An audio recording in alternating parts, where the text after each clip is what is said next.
Olá, meu irmão, minha irmã. Nós vamos dar continuidade ao nosso curso em busca da intimidade, refletindo sobre a obra As Três Idades da Vida Interior, do padre Reginaldo Garrido-Lagrange. Vamos iniciar então, em nome do Pai, do Filho e do Espírito Santo. Amém. Colocar-vos, ó Virgem fiel, como selo sobre o meu coração, para que em vós e por vós seja eu achado fiel a Deus. Maria de Nazaré, rogai por nós. Bom, esta aula agora nós vamos fazer um pouco diferente das outras, porque é um capítulo um pouco menor, então vamos procurar ler mais na íntegra o que o padre Garrido-Lagrange disse e fazer alguns breves comentários, porque o conteúdo já é bastante autoexplicativo. Na página 518 ele começa esse capítulo sobre a oração de súplica. Aqui ele vai começar agora a tratar de alguns tipos de oração. Dentre eles, o primeiro, que é próprio da oração dos principiantes, a oração talvez mais comum, que é a oração de súplica, de petição. Ele diz o seguinte: depois de ter falado a purificação da alma pelos sacramentos, pela confissão sacramental, assistência à missa e à comunhão frequente, é preciso tratar da purificação da alma dos iniciantes pela oração. Falaremos inicialmente da eficácia da oração de súplica em geral e a seguir da oração litúrgica, que é a salmodia, e do espírito que deve animá-la. Enfim, a oração mental dos iniciantes. Partamos dos princípios os mais gerais. Então aqui ele vai tratar de três tipos de oração, como eu disse: a oração de súplica, a oração litúrgica e a oração mental, certo? Que são os tipos de oração próprios daqueles que estão na via purgativa, que são iniciantes na vida interior. Depois vai se tratar da oração contemplativa, oração de outros modos, né?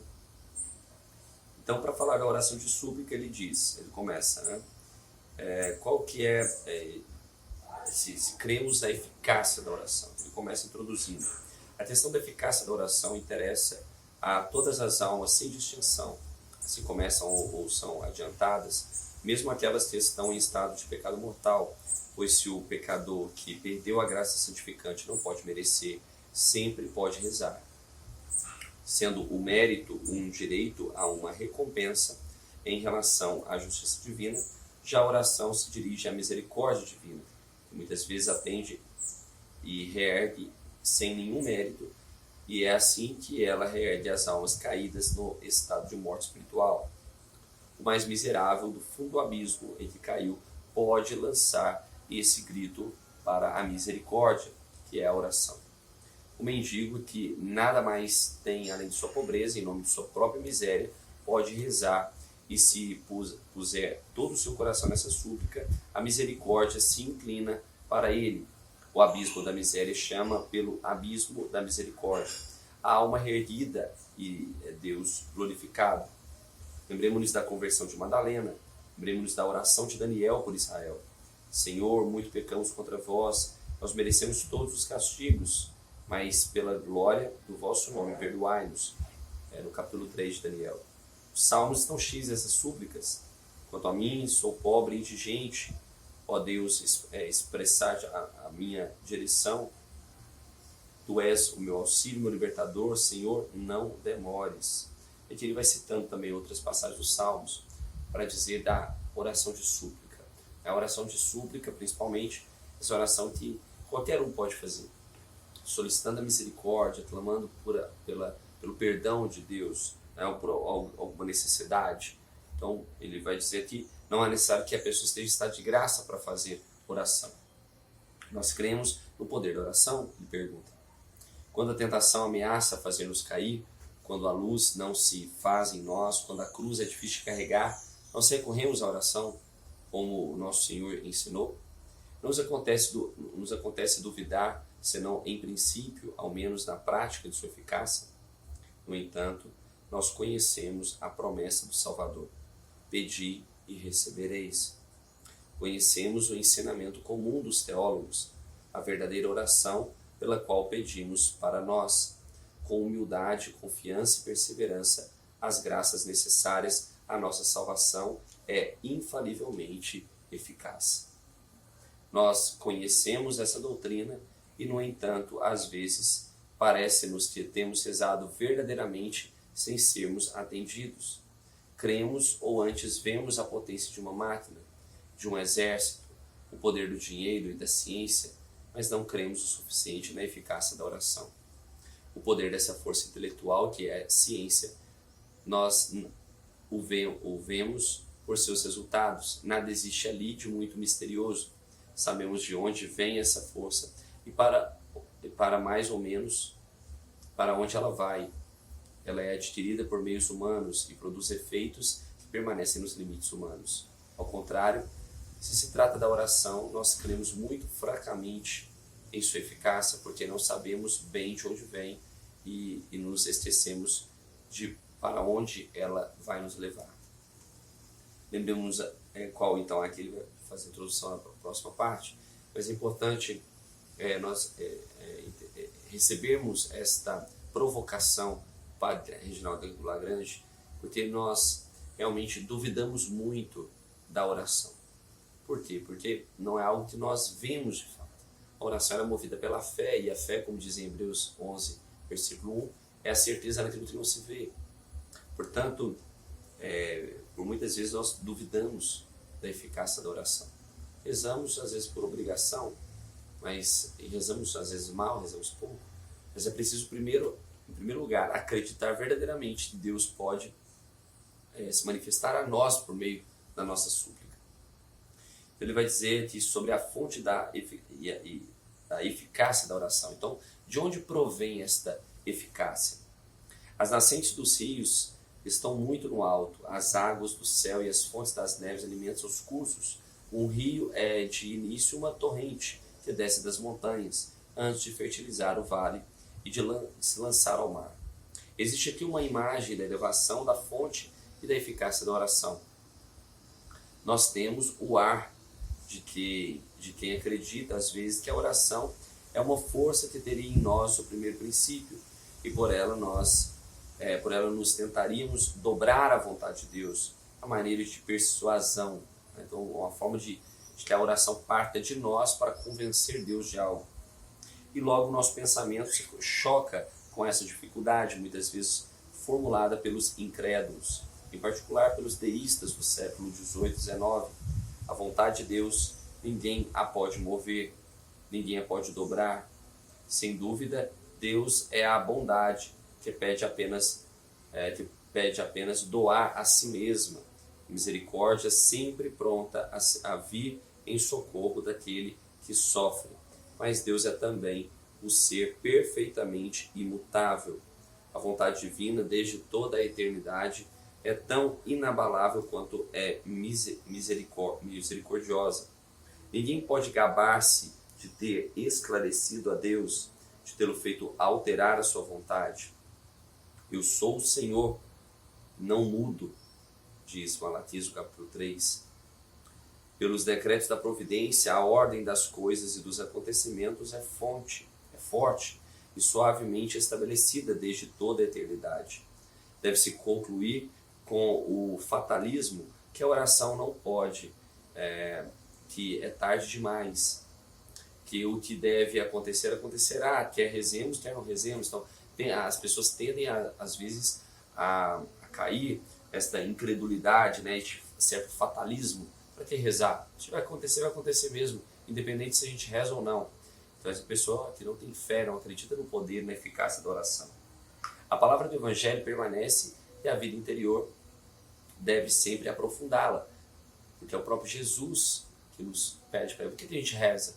Porque ele não só nos ensinou, mas ele pede para que rezemos. Ele diz: pedi e recebereis, buscai e achareis, batei e abrirão para vós. Então é Jesus que nos diz sobre a eficácia da oração e da importância de fazer. De fato, a oração não é uma força que teria em nós o seu princípio.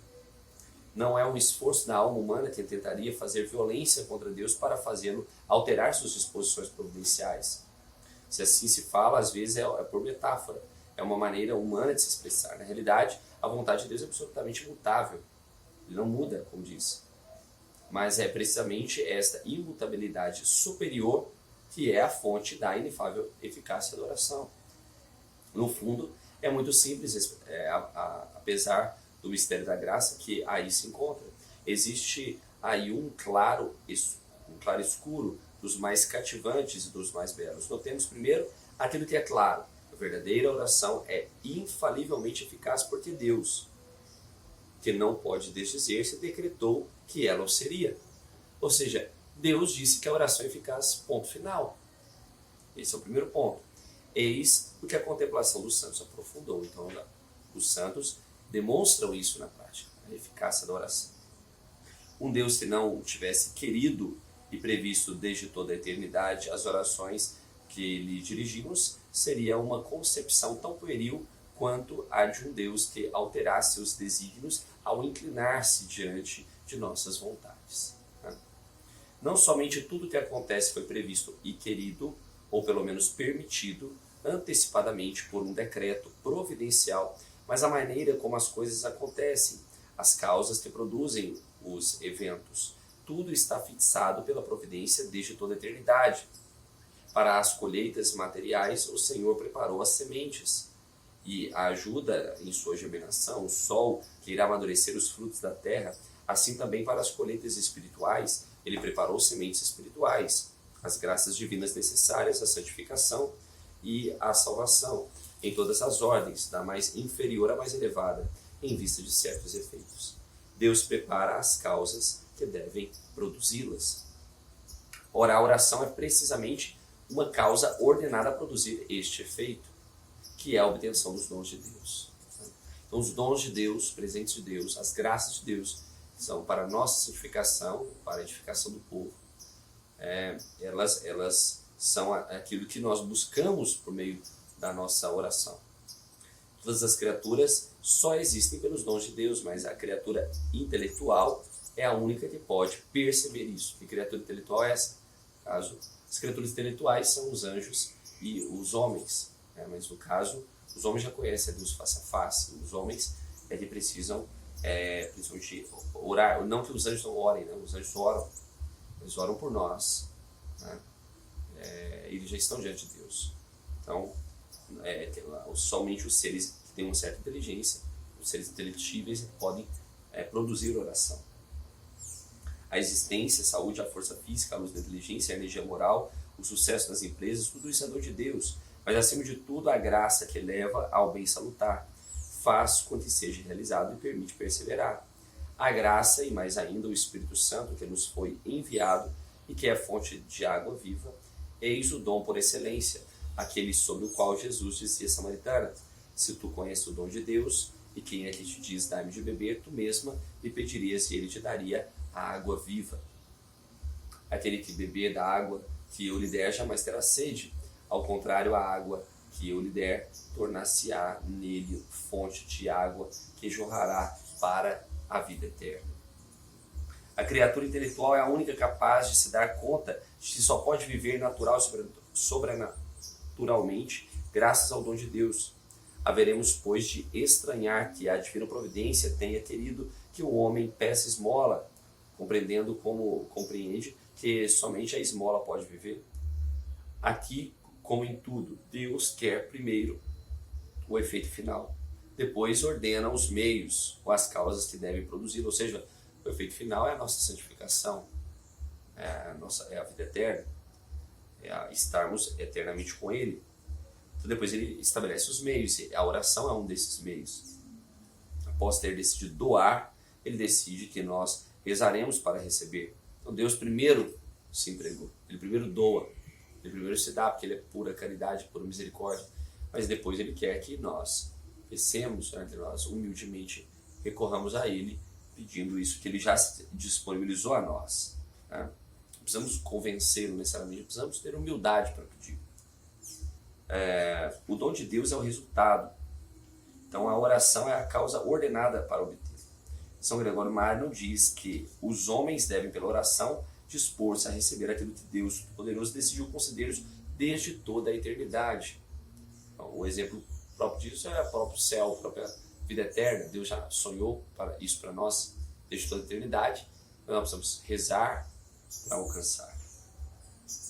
É assim Jesus querendo converter a samaritana leva a pedir dizendo-lhe: se tu conheces o dom de Deus, igualmente ele concede a Maria Madalena uma graça atual muito forte e muito suave, que inclina ao arrependimento e à oração.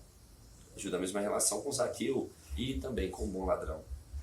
É tão necessário, pois, rezar para obter o auxílio de Deus, do qual nós precisamos para fazer o bem e nele perseverar, quanto é necessário semear para ter trigo.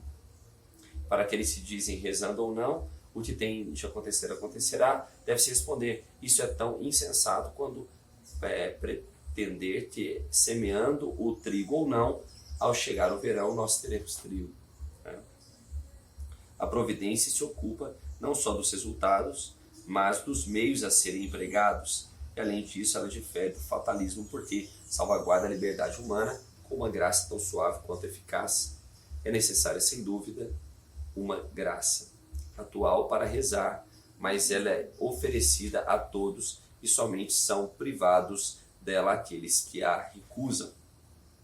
A oração, então, ela é necessária para obter o auxílio de Deus, assim como a semente é necessária para a colheita. Olha a analogia, a comparação que ele faz. Do mesmo jeito que é necessário que a semente esteja fecundada na terra para que nasça o fruto, é necessário que a oração esteja fecundada no coração de Deus, para que então nasça os frutos, né? Podemos dizer até no nosso próprio coração, né? Já que a semente vem do próprio Deus, é dele que procede a graça. Mas ainda se a melhor semente, por falta de condições exteriores favoráveis, pode nada produzir se milhares de grãos se perdem, a verdadeira oração, humilde e confiante, pela qual se pede o necessário para a própria salvação, jamais é desperdiçada. Ela já está atendida, no sentido de que nos obtém a graça para continuar a rezar. Então aqui, na verdade, ele está falando sobre aquilo que nós chamamos de oração infalível. É aquela oração que, ao ser feita, infalivelmente seremos atendidos. Quais são os critérios para essa oração? Em primeiro lugar, essa oração tem que ser dirigida a mim. Ela deve ser para o objeto dessa oração deve ser a minha própria santificação. Esse é o primeiro lugar. Eu tenho que rezar pedindo a Deus algo que seja bom para mim, que seja para a minha santificação. Em segundo lugar, essa oração ela precisa ser humilde e perseverante. Eu preciso rezar de forma contínua, perseverante, né? Então, eu, por exemplo, peço fé. A fé é importante para a minha santificação, né? E ela é para mim, né? Só que eu preciso pedir fé todos os dias, de forma humilde. Então, aqui vou colocar 4 pontos, né? Primeiro, a humildade. Segundo, a perseverança, né? Constância. Pedir algo que seja para mim e que seja para a minha própria santificação. Então não dá para pedir também. Eu vou pedir um objeto material, por exemplo, é para a minha santificação? Se não for, não é infalível. Deus pode dar ou não. Mas se é para a nossa própria santificação, Deus nos dará a seu tempo. Essa eficácia da oração bem feita é nos assegurada infalivelmente, olha só, pelo nosso Senhor. Pedi, recebereis, buscareis, achareis, batei e abri-vos-á. Então o Senhor tornou essa oração infalível. Quem de vós pedir uma pedra do seu filho, e esse lhe der pão, e esse lhe pede, se ele lhe pede pão, então o pai dá uma pedra ao filho se ele pede pão. E se ele te pede peixe, daria uma serpente? Ora, se os maus como vós sois, dais coisas boas aos filhos, quanto mais razão o vosso Pai que está nos céus dará coisas boas àqueles que te pedem. Então, essa é a oração infalível. Ele diz também aos apóstolos: em verdade vos digo, todo que pedir a meu Pai em meu nome, ele vos dará. Ainda não pedistes nada em meu nome. As almas de oração devem, mais que todas as outras, viver essa doutrina que é elementar para todo cristão. É assim que descobrimos sua profundidade. Tenhamos, pois, confiança na eficácia da oração. Não é apenas uma força humana que teria seu primeiro princípio em nós. A fonte de sua eficácia está em Deus e nos méritos infinitos do Salvador. É de um decreto eterno do amor que ela desce. É para a misericórdia divina que ela retorna. O jato de água só se eleva se a água desce de igual altura. Assim também, quando rezamos, não se trata de persuadir a Deus, de levá-lo a mudar as suas disposições providenciais. Trata-se apenas de levar a nossa vontade à altura. Então, como já havia dito, a oração, longe de tentar abaixar o Altíssimo até nós, é uma elevação da alma para Deus. Como diziam os padres, quando rezamos e somos atendidos, parece-nos que a vontade de Deus se inclina para nós, mas é a nossa que sobe. Nós passamos a querer no tempo aquilo que Deus queria para nós desde toda a eternidade. Conclui-se daí que, bem longe de se opor ao governo divino, a oração coopera com o governo divino. Então somos dois querendo e não apenas um.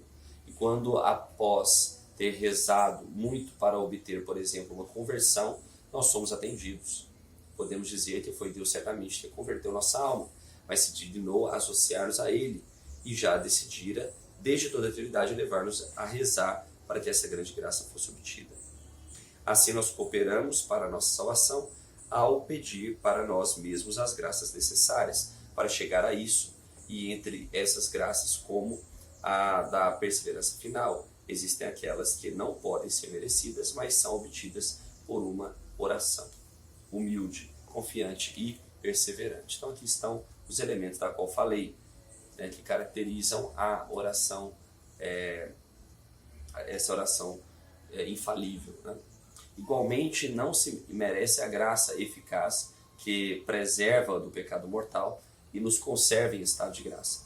Por isso seria merecer o próprio princípio do mérito, estado de graça continuado, mas ela pode ser obtida pela prece. Do mesmo modo também a graça atual e eficaz da contemplação amante, ainda que falando propriamente ela não seja merecida,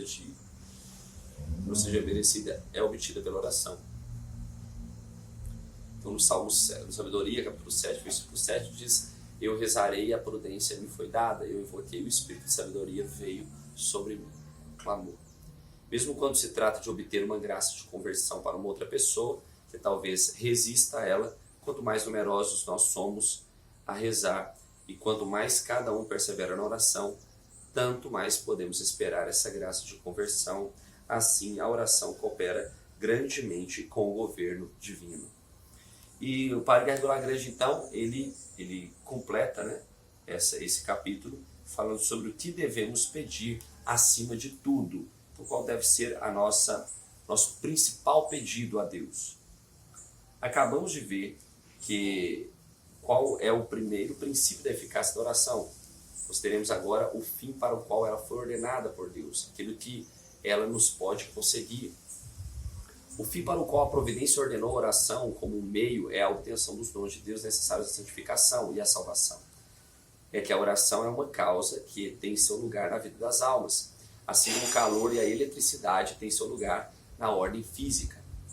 Ora, o fim da vida da alma é a vida eterna, e os bens que nos encaminham para ela são de dois tipos: os bens espirituais, que ela nos conduz diretamente, e os bens temporais, que podem ser indiretamente úteis à salvação na medida em que eles se subordinem aos primeiros.